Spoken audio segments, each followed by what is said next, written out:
Hey, also, Wind Advantage Solar Raid is up, and with the addition of 2 new wind units for this anniversary, I think it's a good time to give an update for the wind build for you to use in this Solar Raid.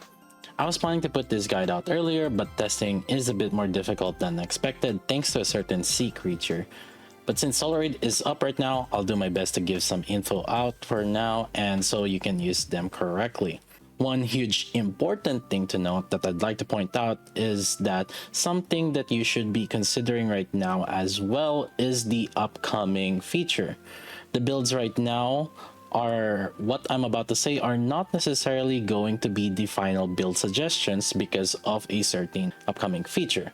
And that is the Hexacode system, which is the feature that is implemented alongside with Surface feature. The Hexacode system can change how certain units are planned to roll in the overload system due to effectively providing an extra overload line. The biggest factor I'm thinking with regards to wind units in particular is if we can get an extra ammo line or charge speed line for wind units in this system. With that new line provided, it can change the prioritization on overload lines. For example, if some of you are building Liberalio right now with 1 max ammo and 3 charge speed overload lines, but the Hexacode system will allow us to get an extra ammo line, then the build overload lines for Liberalio could change into a 4 charge speed overload lines instead. That being said, now that you've been reminded for this upcoming feature, I'll highly recommend to not go overboard in re-rolling certain overload lines right now, especially while we're waiting for that feature to come up. With that out of the way, let's start off with the build suggestions for each core wind units. First up, let's start off with one of the first core wind units, Scarlet Black Shadow, or SBS for short. SBS build has generally been known in my community for a while now, but I think some of you probably aren't aware of it in YouTube. If you want to absolutely min-max Scarlet Black Shadow, she is built with 4x elemental, 4x attack, 3x charge speed lines, and 1x ammo line. The ideal charge speed lines are all tier 12 or higher, which is for the blue lines. You can have at most one of each, and you don't want duplicates except for the black line, in which you can have at most 2 of. If you have a duplicate blue charge speed line or 3 black charge speed lines, you could be not reaching its optimal rounding. And it might sound confusing, and really it actually is.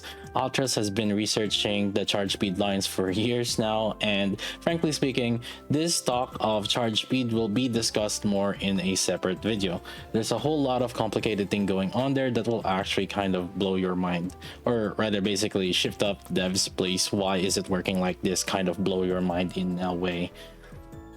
Liberalio is actually in the same regard of this, and partially why our research on Liberalio is taking its time right now. So if you don't want to miss out the upcoming charge speed video later on, we're still researching this. Make sure you are subscribed already to the channel. The folks have been putting in a lot of time and are doing a lot of research to this to get you guys the information as much as possible.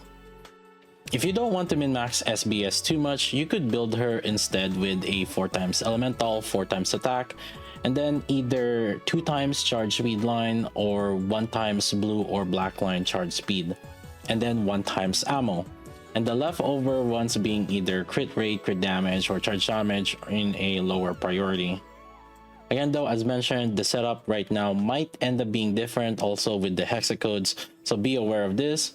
There's also a possibility for 0 ammo lines with SBS for the possibility that we can get max ammo line for the hexacode, or alternatively, we might often since also partner her with Maid Mask, which has reload speed buff, so you could also just be slightly imperfect with your SBS and just not have any ammo lines for her in those situations of team building.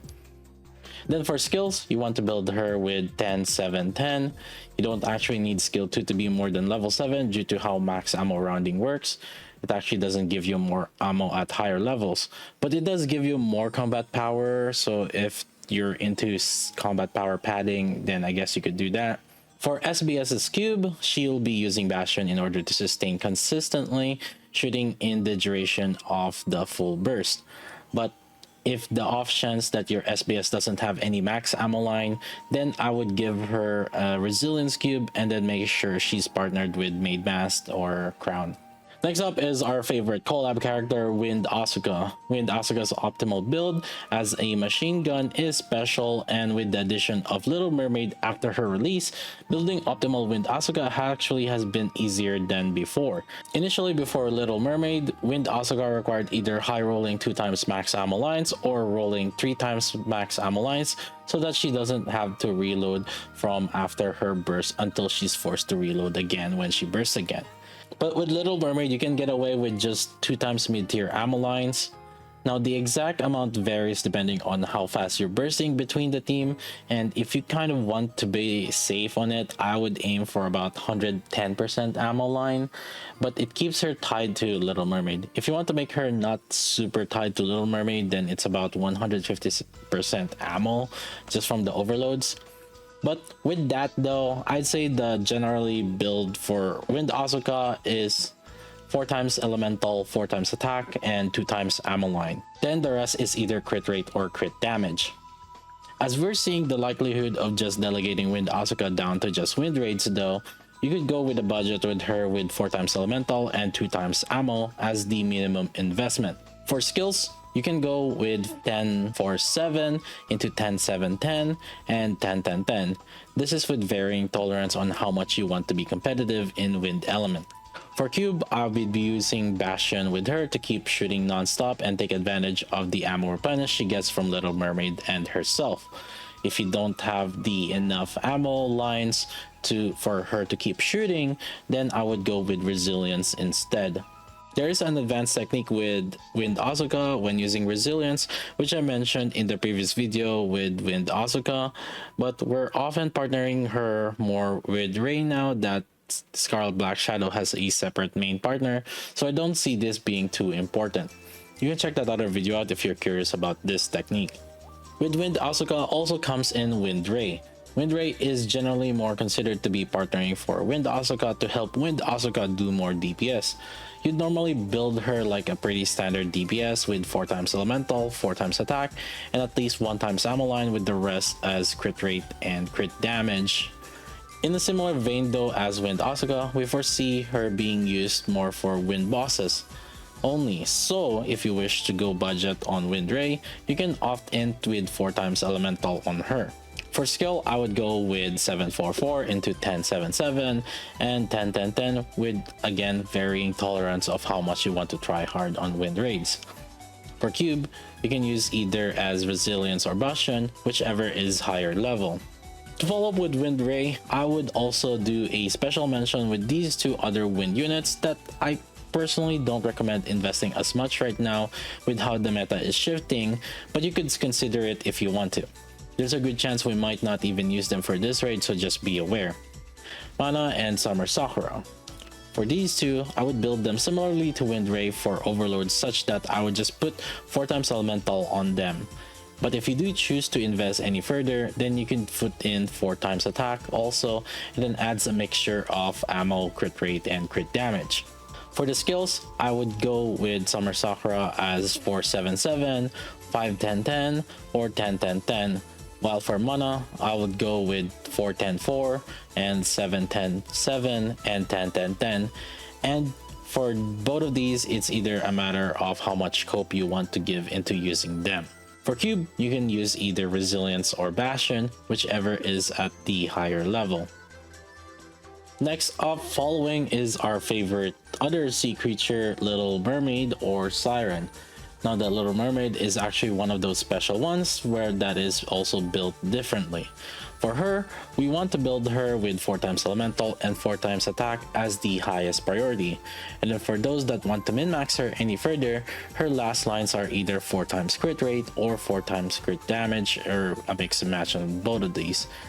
Unlike other units, ammo is not a huge priority for Little Mermaid because she is greatly enabled by having machine gun units in her team instead. You could give her maybe 1 or maybe at most 2 ammo lines if somehow rerolling isn't being nice to you, but I wouldn't give ammo a high priority over elemental or attack. Make it the highest priority to get elemental and attack first before considering a third line on her.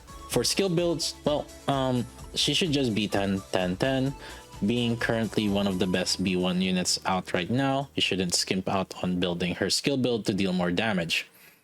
For Cube, I'd give her the highest leveled Cube. For majority of the players, it's either Resilience or Bastion.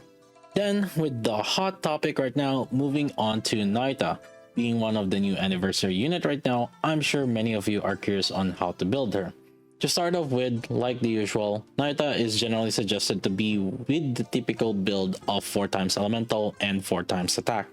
Following those two, the third priority is actually charge damage, with slightly being higher priority than crit damage. Charge damage should perform generally better if the boss has core, and roughly equal with crit damage if the boss has no core. Crit damage is also just suggested over crit rate because of the possibility of putting her into the Miranda team comp, where if you can manage to give Nayuta the highest attack despite having other burst 3 DPSs, then she'll be doing critical damage consistently. But if you have absolutely nothing else and don't want to reroll much, then yeah, you can use crit rate instead as a filler after those two. For skill build, you'd want to eventually 10-10-10 her as a support sub DPS unit. But if you have to give a priority between skill 1 or skill 2, then you can max out skill 1 first before maxing out skill 2. For Cube, I'd give her the highest leveled Cube. For majority of the players, it's going to be either Resilience or Bastion, even though it doesn't really have any effect on her because she effectively has infinite ammo. But you are benefiting off just the base stats bonus and also the elemental bonus for being higher cube leveled. Assuming all cubes are equal level though, then I would say her priority cube would probably be Onslaught Cube, which provides charge damage, or perhaps Quantum Cube, which can help a little bit of energy generation depending on the team comp if you feel like you need that extra energy generation. Then finally, as the last unit worthy of mentioning, Liberalio. Now, Liberalia is actually in a sort of similar situation with Scarlet Black Shadow. There's some special complicated rounding thing going on with Liberalia's charge speed that we're going to have to go into a much more detail in a separate video, like I mentioned in the Scarlet Black Shadow section. But to keep it simple for this video's purposes, Liberalia's build is as follows: 4 times elemental, 4 times attack. And in particular for her attack, if you wish her to partner with Scarlet Black Shadow and your Scarlet Black Shadow is heavily invested, then you need to make sure to give Liberalio enough attack lines to make sure her buff will go to Scarlet Black Shadow even when Scarlet Black Shadow is bursting. Now for the third line after the elemental and attack, after those, then it's either 4 times charge speed or 3 times charge speed and 1 times ammo line. Now I'm not going to say that those are must-haves, but regarding the charge speed, generally the more is the better, but there's some weird breakpoints that we will again have to go into more detail in a later video. Ultras is still researching to that, so my general suggestion right now is don't go overboard in re-rolling charge speed lines right now and focus on elemental and attack. But charge speed generally is recommended because she is not affected by charge speed buffs during the battle, so the higher charge speed is, the more likely she gets more shots in during the initial 3 seconds of the burst and also during 10 seconds of full burst. The ammo is there to help you out where you have enough ammo during full burst, but if you don't have the ammo, then you can kind of pair her up still with the reload speed buffers like Crown or Maid Bass and Anchor. Again, just one of the main thing to note is the possibility of max ammo in hexacodes that you could possibly get away with not re-rolling on one of her overloads. So just like I mentioned, I wouldn't go overboard yet on re-rolling overload just yet until we get the finalized information on the hexacodes. For skills, I would put her into 10-10-10 without any other questions and evenly investing across this all skills if you're running out of resources. For Cube, I'd go with Resilience for the most part, and then secondary with Bastion if somehow your Bastion is higher level than Resilience. There's no need to cope with the charge speed cube. And that's all for the main ones that I did want to talk about for this raid. There's other ones that could still be used as well, like Guilty or Noir, but with the increasing amount of high priority units, it's hard to really justify investing too much into them other than maybe me telling you get 4 times elemental. Heck, even with the Mana and Summer Sakura section, it was something that I kind of snuck in as an afterthought after I wrote down the others. And with how their performances and the increasing power creep of the game, it's hard to justify investing a lot of resources to the other units right now. With that being said though, hope that this video helped you guys out. If you have any questions, you could come visit me at Twitch, twitch.tv/KaiJLV. And as I often stream there, you can come over there and ask any questions and I will respond to them. You can leave a comment here on YouTube as well, and as usual with all that jazz, leave the like and comment and subscribe to the channel. And that's gonna be it. Thank you for watching, and I'll see you guys next time.